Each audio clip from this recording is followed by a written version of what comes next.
The rain fell in heavy sheets against the cracked windows of Detective Vincent Ward's office. Outside, the world was a blur of grey, but inside, his thoughts were sharp, piercing through the haze of doubt and exhaustion that had come to define his life. He had spent years chasing shadows, solving mysteries that didn't seem to matter.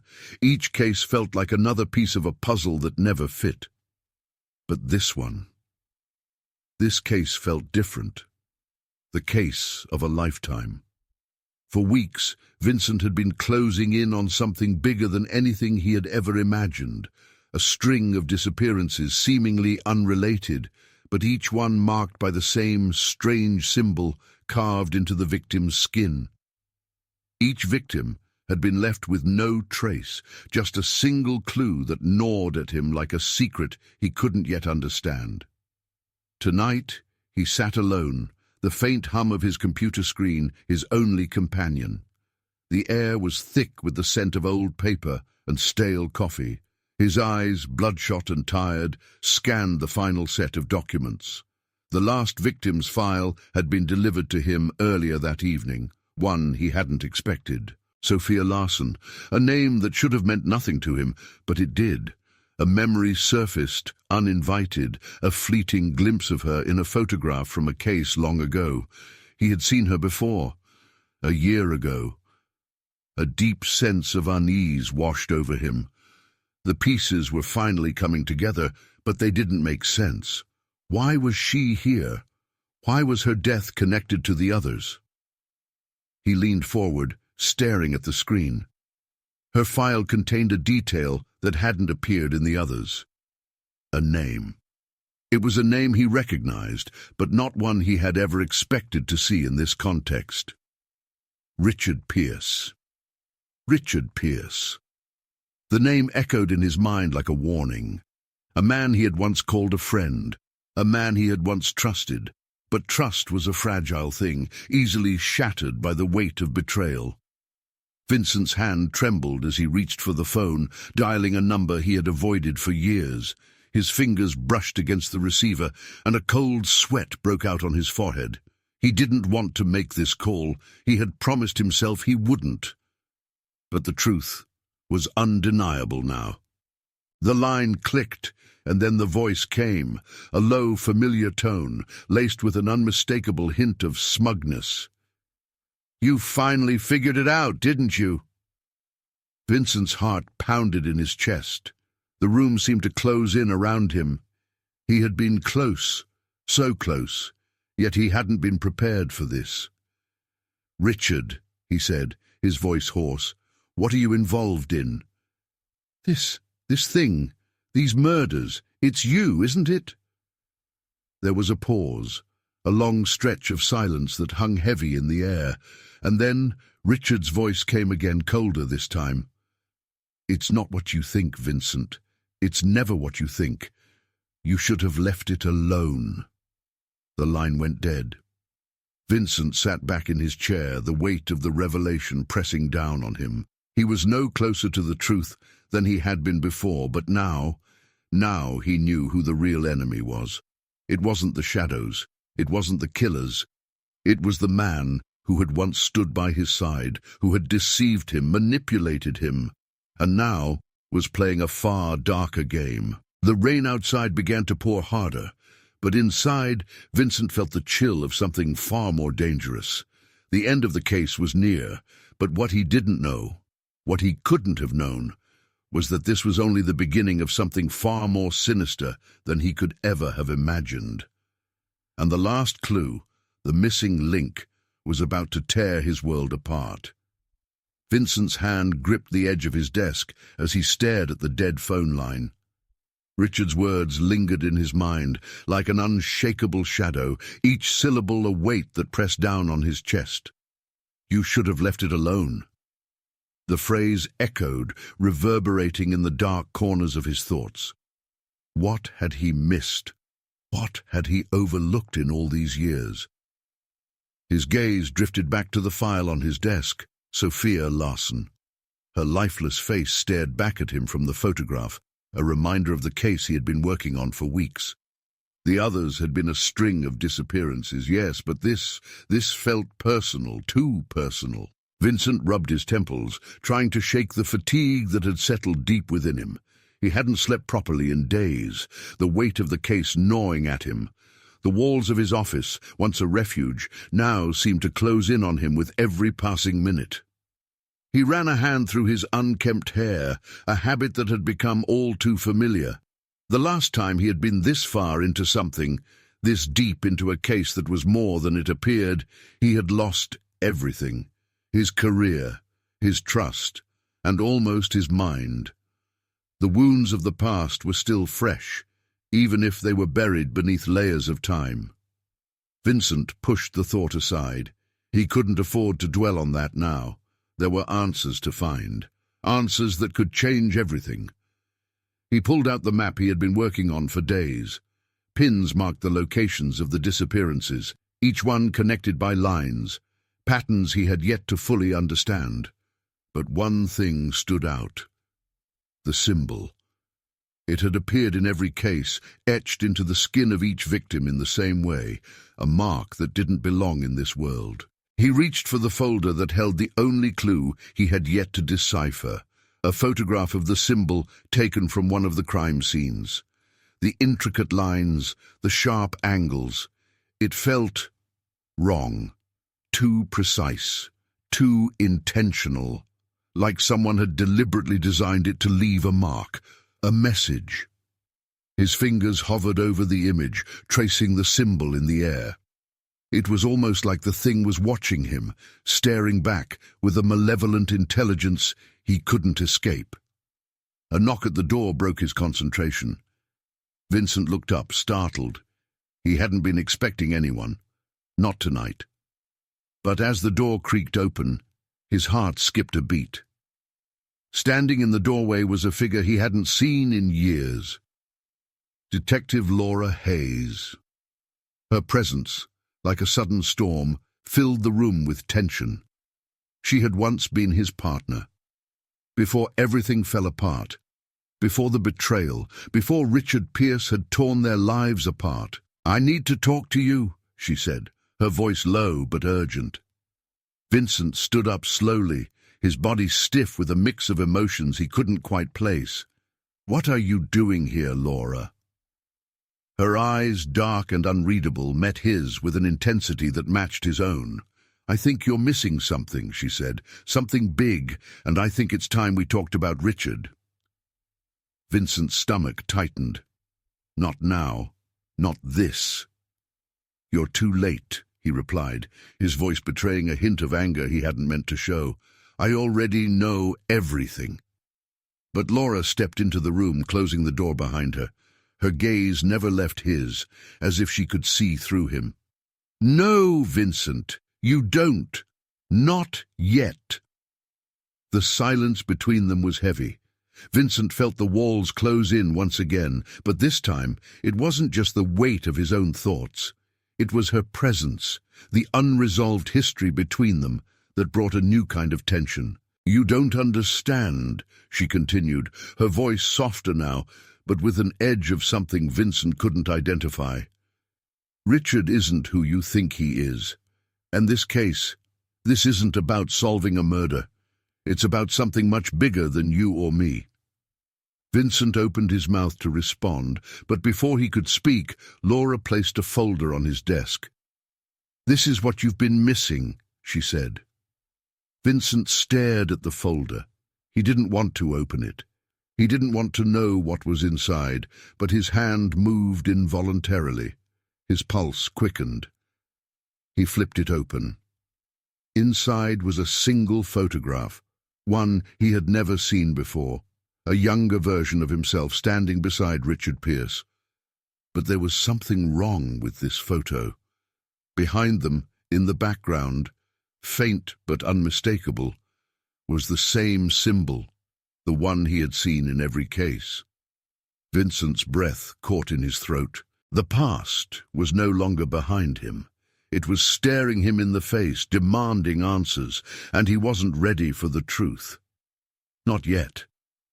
But as he looked into Laura's eyes, he knew this was far from over. Vincent sat back in his chair, the photograph from Laura's folder still trembling in his hand. His mind was a storm, every thought crashing into the next with the force of 1,000 waves. He had seen that symbol before, etched into the skin of every victim. But now, with the photo of him and Richard Pierce, his former partner, standing side by side, it was like a door to a past he had tried so hard to forget, had been flung wide open. Laura watched him closely, her presence unnerving. She hadn't said a word, but her silence was a language all its own. She knew something. She always had. And now, somehow, that knowledge was slipping into the cracks of Vincent's understanding, revealing truths he wasn't ready to face. "I thought you were done with this," Vincent said, his voice barely above a whisper. He didn't want to ask the question. He didn't want to hear the answer, but the words spilled out anyway. "Why are you here, Laura? After everything?" Laura's eyes hardened, the edge of her lips turning into something close to regret. She was hiding something, he could feel it, but that was nothing new. She had always been better at secrets than he had. It was part of the reason their partnership had fallen apart in the first place. "I couldn't leave it alone," she finally said. Her voice was low, almost apologetic. "I never should have let you take the fall for what happened with Pierce. But when I started digging into these cases, I realized I couldn't run anymore." Vincent shook his head, trying to make sense of her words. "You think Richard's behind this? These murders? This dash symbol? Think I'm still tangled up in his web?" Laura didn't respond right away. Instead, she stepped closer to the desk, her eyes tracing the same lines on the map that Vincent had been staring at for hours. "I don't know what he's up to now," she said, her voice filled with a hollow sincerity. "But I know what he was up to back then. And it wasn't just us he was playing, it was something far darker." Vincent felt a pang of disbelief, but he didn't interrupt.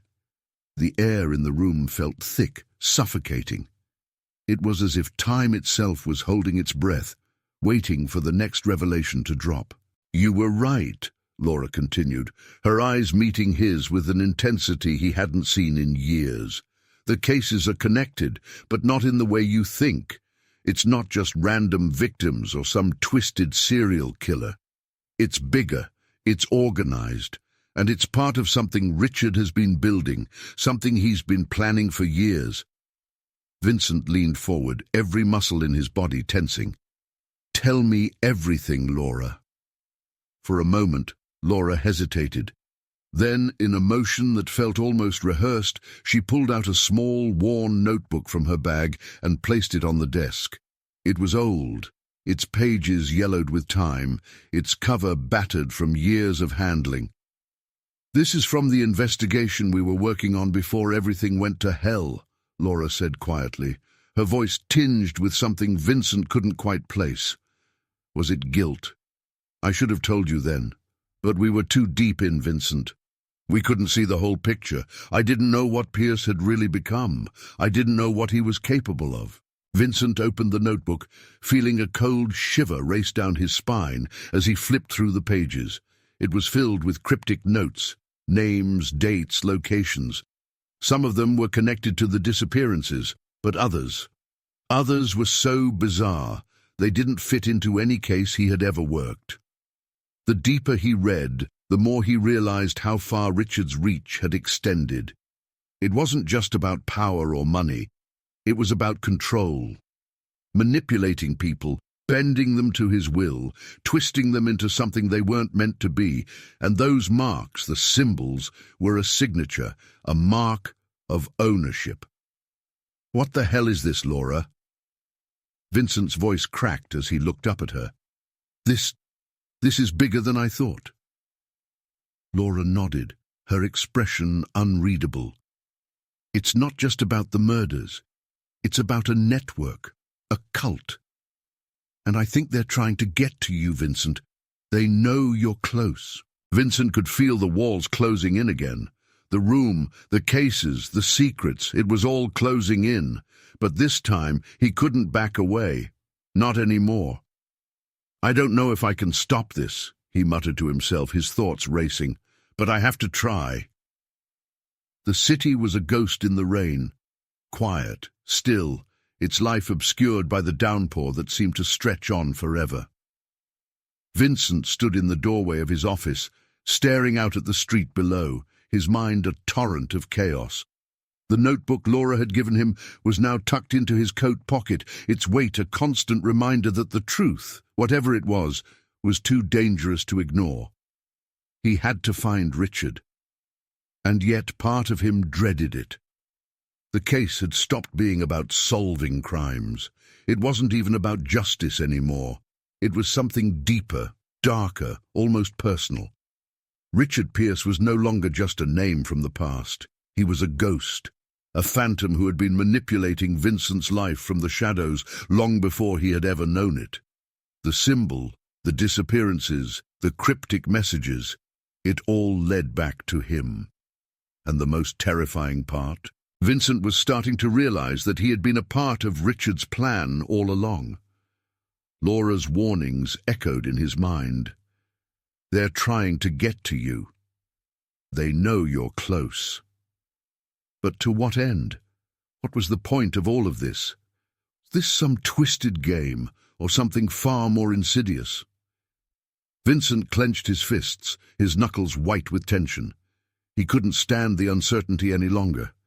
He needed answers. He needed them now. A soft sound behind him broke his focus, footsteps approaching slowly, deliberately.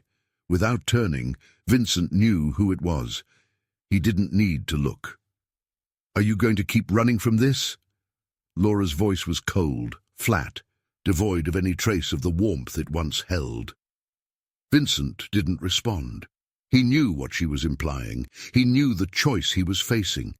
"Richard's out there, Vincent, and he won't stop until you're either dead or one of them," Laura continued, stepping closer to him. There was no emotion in her voice, no sympathy, just the cold, hard truth. He didn't turn to face her, though. He couldn't. It was as though the air had thickened around him, heavy with everything they weren't saying, their past, their broken trust, the guilt that hung between them. For a moment, he felt the old ache, the old wound, reopening.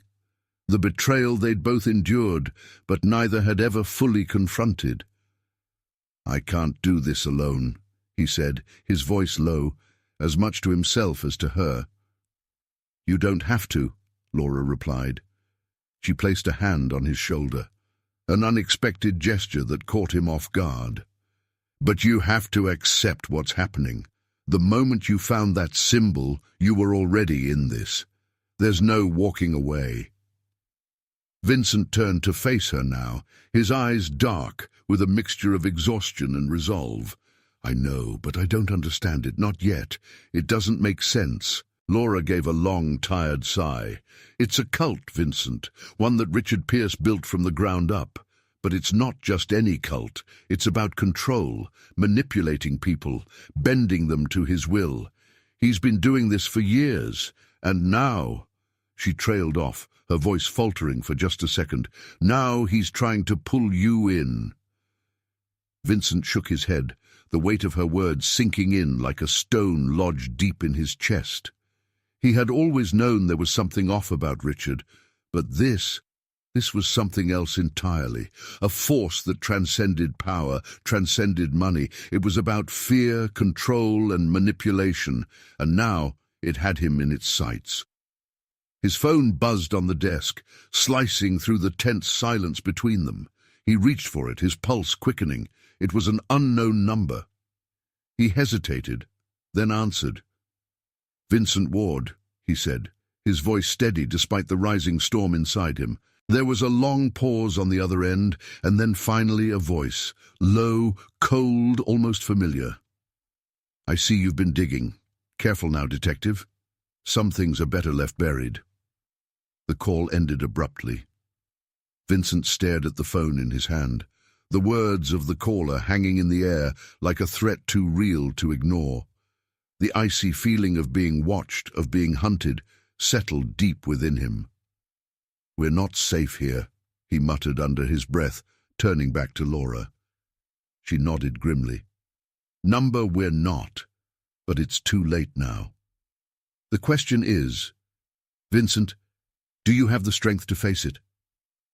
Vincent's eyes met hers, and for a moment he saw something. Something beyond the walls they had built around each other, beyond the lies they had told themselves. It was a flicker of understanding, of recognition. He was in this now, fully, no turning back. He glanced at the door, knowing that whatever lay beyond it would only make the truth more unbearable. But there was no choice. He had to follow the path, no matter where it led. Vincent's mind raced as he and Laura made their way through the rain-soaked streets of the city. The night was a cloak of shadows, the occasional flicker of streetlights casting an eerie glow on the pavement. The silence between them was deafening, broken only by the rhythm of their footsteps. The call, the one that had just come through. It had rattled him more than he was willing to admit. The cold, almost detached voice had been a warning, one that Vincent couldn't shake off, no matter how hard he tried. The implications of it were too vast to ignore, but he couldn't bring himself to speak the words aloud. "I don't like this," Laura said, her voice sharp in the stillness. "It's too quiet." Vincent didn't answer. His eyes were scanning the darkness, his instincts on high alert. The city felt different tonight, unnatural, as if the very air was pregnant with something terrible waiting to happen. The streets seemed longer, the shadows deeper. Even the rain, which had been constant for hours, felt like an omen. "Where are we going?" he finally asked, his voice hoarse from the tension. He had been following Laura without question, trusting that she had a plan, but he couldn't shake the feeling that they were walking into a trap. "To an old friend," she replied, her eyes never leaving the path ahead. "Someone who might have answers. Someone who's been following Pierce longer than we have." Vincent swallowed hard. A part of him wanted to turn around, to retreat back into the safety of his office. But deep down he knew he couldn't. There was no escape now. He was too far gone, too entangled in this web. They turned down a narrow alley, the air thick with the smell of wet concrete and decaying leaves. The buildings on either side loomed over them like silent giants, their windows dark and empty. It felt like they were being swallowed whole by the city, as if they were disappearing into its very bones. Suddenly, a low, guttural sound echoed through the alley, a scrape, like metal on stone. Vincent's heart skipped a beat. His body froze, his senses sharp, every muscle screaming for action. But before he could react, Laura pulled him into a shadowed doorway, the sudden movement so swift and calculated that Vincent barely had time to process it. "Stay quiet," she hissed, her breath coming in quick, shallow bursts. "Don't make a sound." Vincent's pulse pounded in his ears. The sound had come from deeper in the alley. Someone, or something, was there. He could feel the hairs on the back of his neck standing on end. Something wasn't right. They waited, the seconds stretching into eternity. Then, from the corner of his eye, Vincent saw the faintest movement, a figure in the distance, moving slowly, deliberately. It was tall, dressed in a long coat, its face obscured by the darkness. The figure paused as if sensing something. Vincent held his breath, every instinct telling him to run, to hide, to disappear. But he remained still, watching, waiting. The figure turned and began walking toward them. Vincent's stomach churned. Whoever it was, they were close, too close. His hand instinctively moved to his gun, but Laura's grip on his arm stopped him. "No," she whispered, her voice trembling. "That's not him." Vincent was confused. What did she mean? Who was it then? As the figure drew nearer, Vincent's eyes locked onto the faintest glint of light, a reflection of something metallic. For a split second, he saw it, the unmistakable symbol. It was etched into the sleeve of the figure's coat, a small but unmistakable detail. His stomach lurched. The figure came closer still, and then, as if sensing their presence, stopped directly in front of the doorway. He didn't speak. He didn't move. Just stood there, waiting. Vincent's breath caught in his throat as the figure slowly raised his head, revealing a face, one Vincent would never forget. It was Richard. But this was not the Richard he remembered. The man before him was older, his features gaunt and hollow, his eyes a void of emotion. He was a shadow of the man Vincent had once known, haunted, broken, and yet somehow still dangerous. "You've been asking the wrong questions, Detective," Richard said, his voice low and hollow, as if it had been stripped of all warmth. Vincent didn't respond. He couldn't. Richard took a step closer, his eyes locking with Vincent's in a way that made his skin crawl. "I told you before, Vincent. You should have stayed away." The words were like a warning, a reminder that the past was never truly gone. It lingered, watching, waiting to consume them both. Vincent's hand clenched around the gun at his side, but he didn't draw it. Not yet. "Why?" Vincent's voice cracked, the question barely escaping his lips. "Why all of this?" Richard's lips curled into a thin, almost imperceptible smile. "Because, Vincent, it's never been about you. It's about them, and now you're one of us." The alley felt like a tomb, the weight of Richard's words hanging between them like an oppressive fog. Vincent's mind spun, but his body remained frozen, as though locked in some unseen trap. Richard Pierce, standing before him, had changed. The years hadn't been kind to him, but they had sharpened his malice, deepened the darkness in his eyes. He wasn't the man Vincent had once trusted. This man was something far worse, something more dangerous. "One of us," Vincent repeated, his voice barely audible, the words tasting like ash on his tongue. He took a hesitant step forward, but Laura's grip on his arm stopped him. "No, Vincent," she whispered urgently, her face pale in the dim light. "Don't engage with him. He wants you to. He's trying to get inside your head." But Vincent couldn't look away.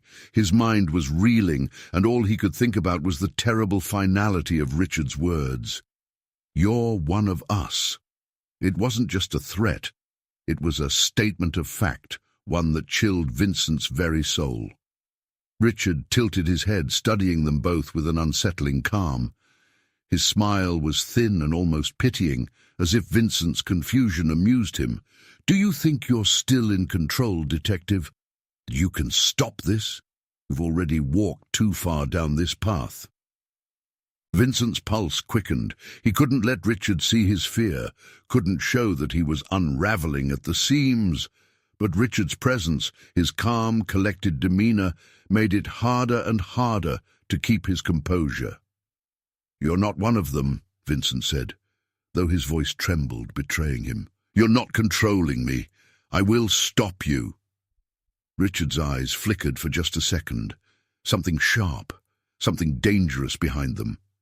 "You've already started the process, Vincent. It's too late for you. You've been chosen, and there's no going back." A cold chill ran down Vincent's spine. Chosen? What was Richard talking about? Was this all part of the twisted cult he'd been warned about? Was there something deeper, more insidious at play? "I've been watching you for a long time," Richard continued, his voice soft but laced with a chilling edge. "You're different, Vincent. You've always been different. I knew the moment I met you that you would be the perfect pawn, the perfect instrument to further my work, and now you'll help finish what I started." Vincent wanted to scream, wanted to lash out, to stop Richard from speaking, to silence him once and for all. But something held him back, some lingering doubt in the pit of his stomach. Richard was right about one thing. Vincent had already been caught up in something far larger than he could comprehend, something that had been lurking in the shadows long before he realized it. Laura stepped forward, her voice shaking with a mixture of fear and resolve. "You're lying, Richard. This isn't you anymore. This thing you've become, it's not who you were. This is about power. You want control, you want to bend people to your will. But this isn't who we are. You've lost yourself."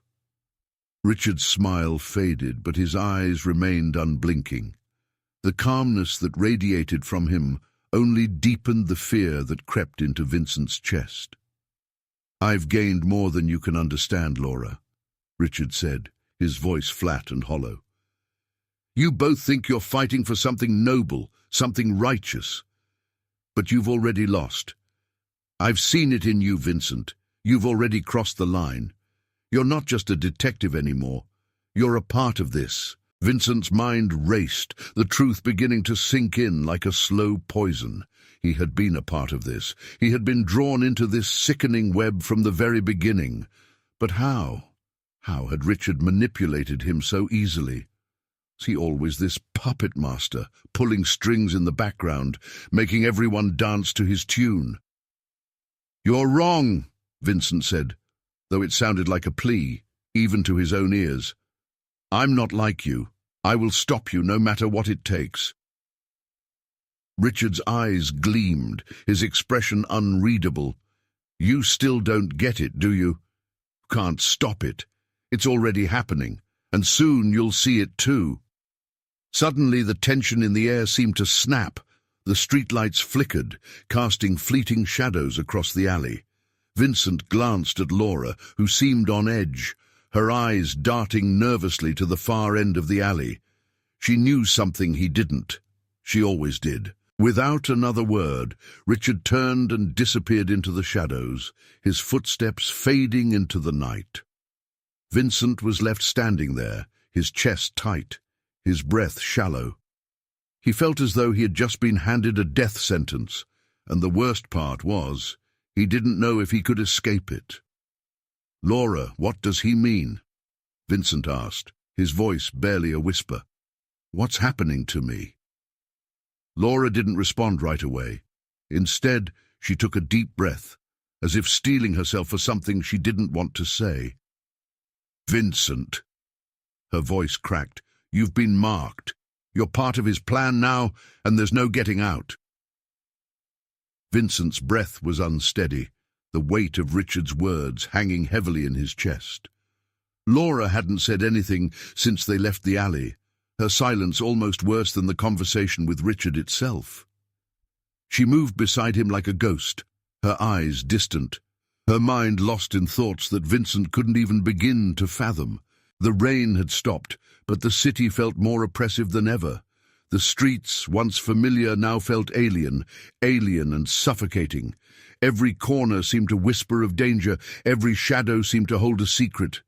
Vincent had spent his life chasing the truth, hunting down criminals, unraveling mysteries, but now it was as though the very fabric of his world had been torn apart, leaving him to float in an abyss of uncertainty. They reached the old warehouse on the edge of town, a place Vincent had never been before. The building was decrepit, its windows boarded up, and the door seemed to breathe with an unnatural stillness. It was the perfect place for a meeting like this, dark, hidden, forgotten by time. Laura pushed the door open without hesitation, her movements deliberate. Vincent hesitated for a moment, the hairs on the back of his neck rising. Something about the place set him on edge, but there was no turning back. He followed her inside. The interior was dimly lit, the only light coming from a single flickering bulb overhead. Dust motes floated in the air, giving the space a dreamlike quality. Old crates and rusted machinery lined the walls, creating a maze of shadows. Vincent's eyes darted around, searching for anything that didn't belong, but all he saw were remnants of a forgotten past. "Who are we meeting here, Laura?" Vincent asked, his voice sounding foreign even to his own ears. It was too raw, too uncertain, like a man asking for the truth when he wasn't sure he was ready to hear it. Laura stopped in front of a rusted door at the far end of the warehouse. "Someone who can help us understand this," she said quietly, her eyes meeting his for the first time since Richard's departure. "Someone who knows the truth about what you're becoming." Vincent's stomach turned. The truth about what he was becoming. What did that even mean? He had always considered himself to be in control, to be the one who solved the mysteries, the one who uncovered the secrets. But now it felt as though the world had spun out of his control, and he was just an unwilling player in a game he didn't understand. Laura pushed the door open, and they stepped into a small, dimly lit room. The air inside was thick, heavy with the scent of something metallic, blood maybe, or something worse. The room was barren except for a single chair in the center, and seated in it was a figure that Vincent hadn't expected to see. It was Thomas. Thomas was an old friend, a fellow detective who had disappeared years ago under strange circumstances. No one had heard from him since, and his case had gone cold. To see him now, sitting there, his face gaunt, his eyes hollow, was like staring into the abyss. It was as though he had never left. His eyes met Vincent's with a blank stare, devoid of recognition or emotion. It was as if the man Vincent had known was long gone, replaced by something else. "Thomas." Vincent's voice was barely a whisper, as if speaking too loudly would break the fragile reality before him. Thomas didn't respond. He simply stared, his lips twitching into a faint, unsettling smile. "You've been wondering, haven't you?" Thomas's voice broke the silence, a low rasp that sounded both familiar and foreign. "Wondering why you're in this, wondering how you got here, how you became one of us." The words hung in the air like a weight. Vincent felt the room closing in on him, the walls pressing against his chest. He wanted to say something, to fight back, but his mind was clouded with confusion, with dread. "What is this?" Vincent demanded, his voice growing more frantic. "What's happening to me?" Thomas's smile widened, his eyes gleaming with something almost predatory. "You've seen it, haven't you? The pattern, the symbol. It's all connected. You're not the first, Vincent. You won't be the last." Laura stepped forward, her face hardening with determination. "Tell him, Thomas. Tell him everything." Thomas let out a low laugh, a sound that sent a chill through Vincent's bones. "It's too late for explanations. You're already part of it. The transformation is happening whether you accept it or not." Vincent's pulse raced, his vision blurred, the edges of his world fading as though he were falling into a void. The symbol, the cult, Richard, all of it was spiraling around him, closing in like a noose tightening around his throat. "You're becoming something far greater than you ever imagined, Vincent," Thomas continued, his voice now a whisper barely audible in the growing silence. "Something beyond good and evil. Something eternal." Vincent felt a surge of panic. He took a step back, his hands shaking, his breath shallow. But there was nowhere to run, no way out. The darkness was swallowing him whole. Vincent's mind reeled, each word Thomas spoke seeming to tear away another layer of reality, exposing him to something that he wasn't ready to face. The room felt smaller, the walls pressing in as if the very air was thickening with something darker, more suffocating. His thoughts scattered in all directions. He could barely focus on what Thomas was saying, but the meaning behind the words kept cutting through, relentless and sharp. "Something greater?" Vincent murmured, the question slipping out before he could stop himself. The truth, if it could be called that, hung in the air like a guillotine, poised and ready to fall. The suffocating reality was clear now, clearer than ever before.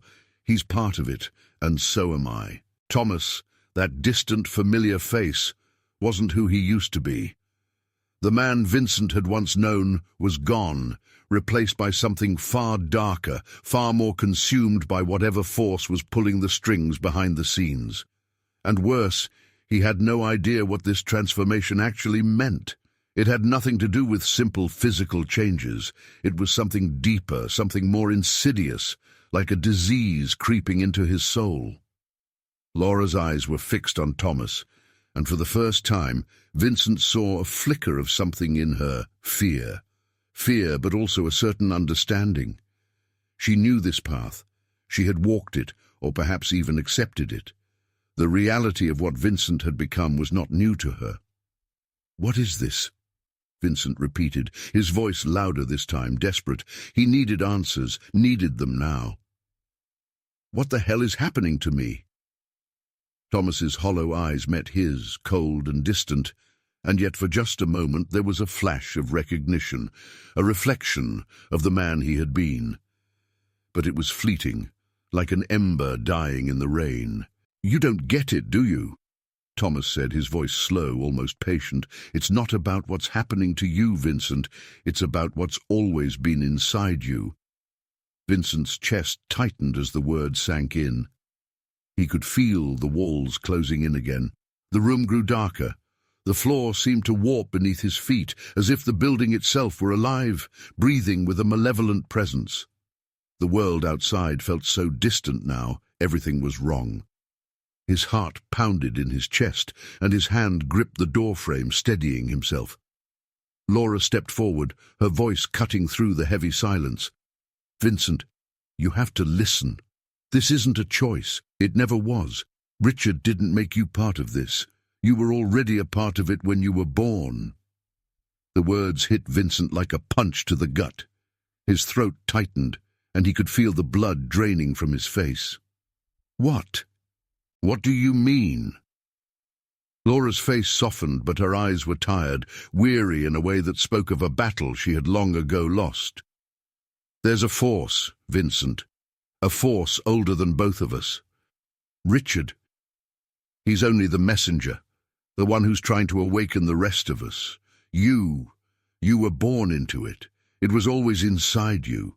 You've always been marked." "Marked?" Vincent's voice faltered. He took a step back, the cold of the room settling deep in his bones.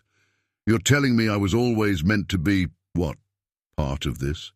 Part of some sick game?" Laura nodded, her expression grim. "Yes, this is bigger than you, bigger than me. We've all been pulled into it, Vincent. But you've been chosen to bring it to its conclusion, to finish what Richard started." Vincent could feel the ground beneath him shifting. He didn't know what to believe anymore. It was as if everything he had ever known had been turned inside out. His life, his choices, his purpose, were they all part of this?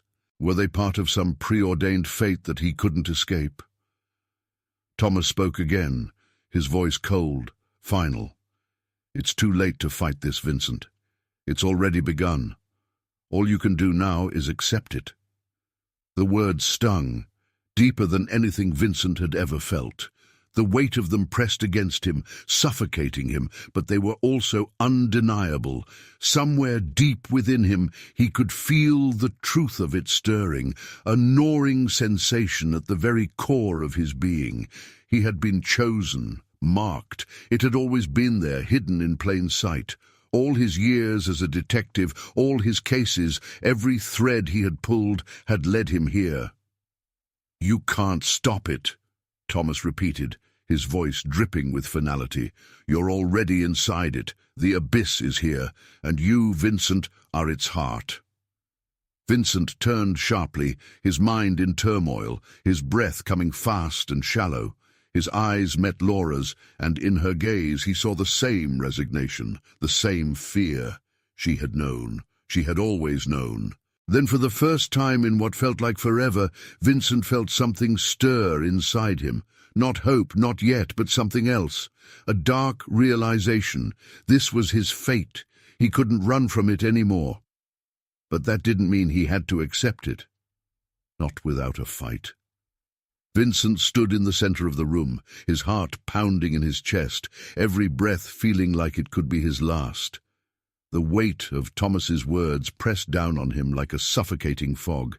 And yet there was something else gnawing at his insides, a spark of defiance, a flicker of resistance. He couldn't explain it, but deep within him, something was screaming to be heard. Number. This isn't me. I'm not part of whatever this is.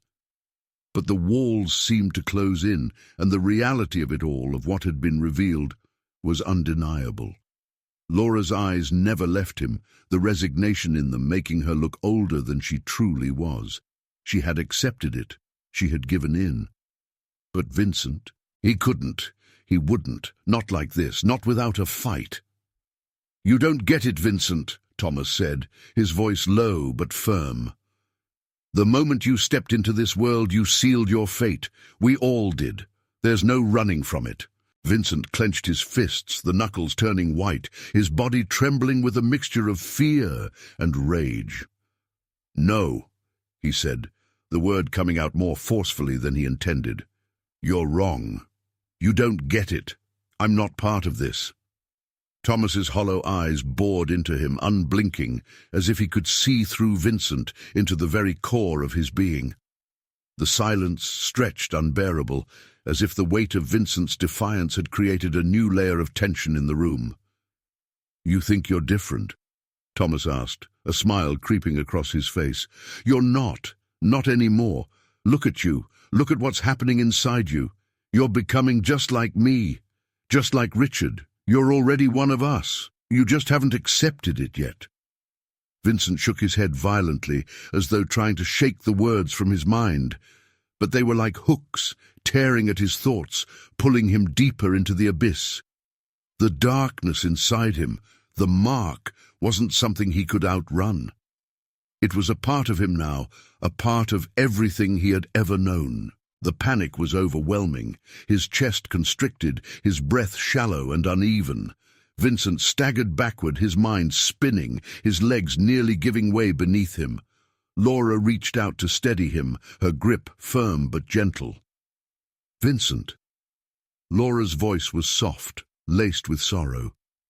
"You have to understand. You're already in this. You've been in it longer than you realize." "I don't want this," Vincent shouted, his voice cracking under the weight of his emotions. "I didn't choose this. I didn't ask for any of this."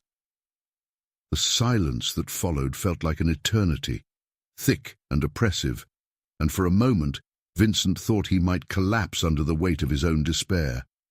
He had always fought for justice, for truth. But now the truth seemed like a cruel joke, one that had no punchline, no resolution. Thomas stood, his movements slow, deliberate, as if he were savoring the moment. "You don't have a choice, Vincent. There is no escape, no redemption. The truth you seek doesn't exist outside of this. You're in the game now." "No," Vincent whispered, his voice barely audible. "I'm not." But the words felt empty, hollow, as if the fight was draining from him with every passing second. Deep inside, he knew he was lying.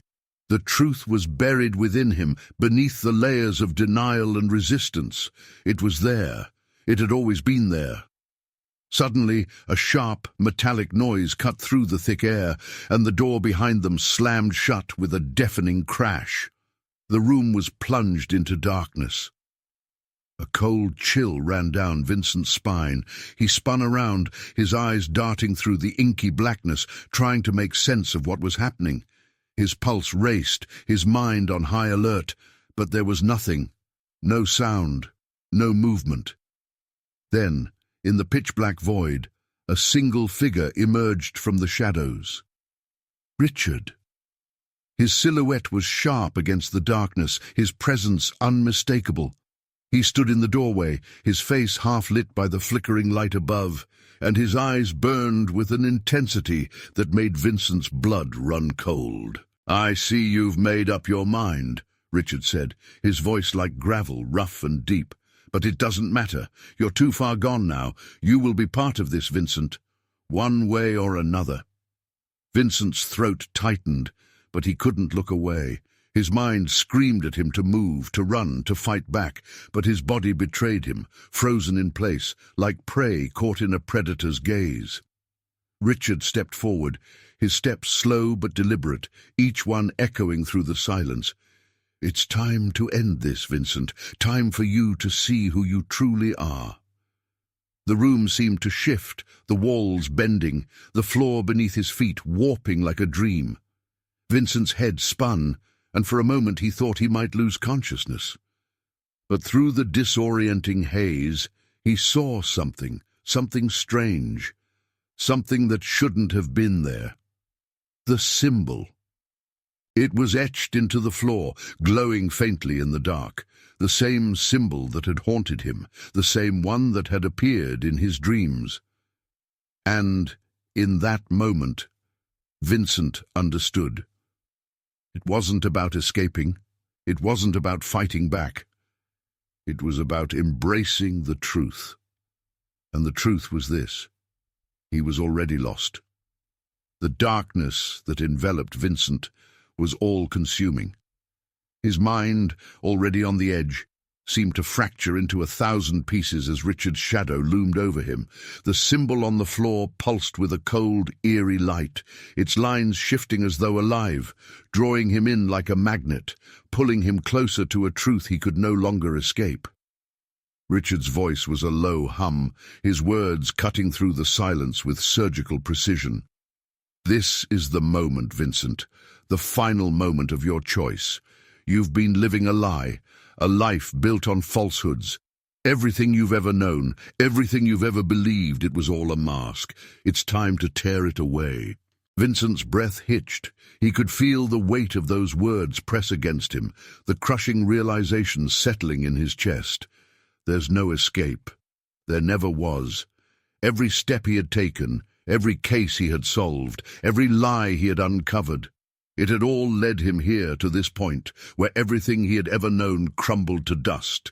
His world was falling apart, and there was no one left to save him but himself. Laura's face flashed before his eyes, her quiet acceptance haunting him. She had given in. She had become part of this twisted reality, part of this force that was now pulling him in. And yet Vincent couldn't bring himself to fully accept it. The truth felt like poison on his tongue. He had fought for so long to keep control of his life, to carve out a sense of justice in a world that seemed to lack it. But now it all seemed so futile. "Do you feel it, Vincent?"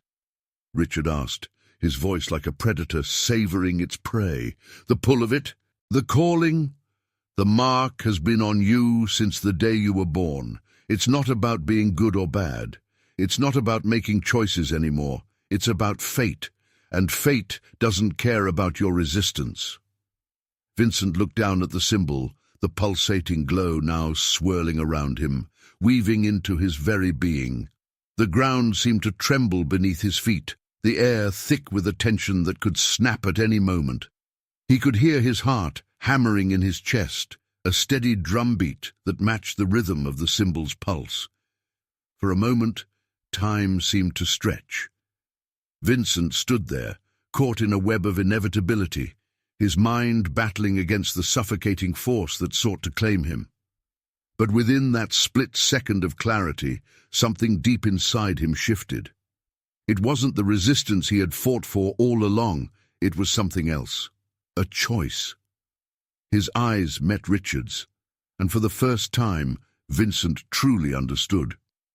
Richard wasn't his enemy. He wasn't the villain in this twisted narrative. No, Richard was the harbinger of truth. He was the one who had crossed the line, who had accepted the inevitable fate. And Vincent, for all his resistance, was merely another pawn in the game of forces beyond their comprehension. The truth was, Vincent wasn't fighting against Richard or Thomas or anyone else. He was fighting against himself. The power surged again, rising from the ground, flowing through his body like liquid fire. His muscles tensed and his chest heaved with the struggle. But within the chaos, Vincent found something pure, something he hadn't even realized was there. A choice. He closed his eyes, not in surrender, but in defiance. The symbol on the floor flickered as though uncertain. The pulsing light wavered, as if waiting for him to choose. Then, in a single decisive motion, Vincent stepped forward, his foot landing squarely on the symbol. This is the end. The room cracked, the walls buckling under the weight of the force unleashed. The light exploded outward, blinding in its intensity, and for a fleeting moment Vincent felt the sharp, unbearable pain of every moment in his life, every failure, every regret, every unanswered question, all converging into a single point. And then, nothing. Silence. Vincent's breath slowed as the world around him returned to stillness. When he opened his eyes, everything was different. The darkness had receded, the symbol had vanished. The room, the pressure, the weight, they were all gone. He was free. But not in the way he had imagined, not in the way he had hoped. This freedom wasn't one of escape, it wasn't one of victory, it was a freedom of understanding, of knowing. Vincent was no longer part of the world he once knew. He wasn't bound by the forces that had pulled him in. Instead, he had transcended them. In that moment, he understood the price of truth, the price of fate. And as the final remnants of the dark force faded into the ether, Vincent stood alone, not as a hero, but as a man who had embraced his own destruction. He had broken the cycle. He had chosen to end it. And that in itself was his redemption,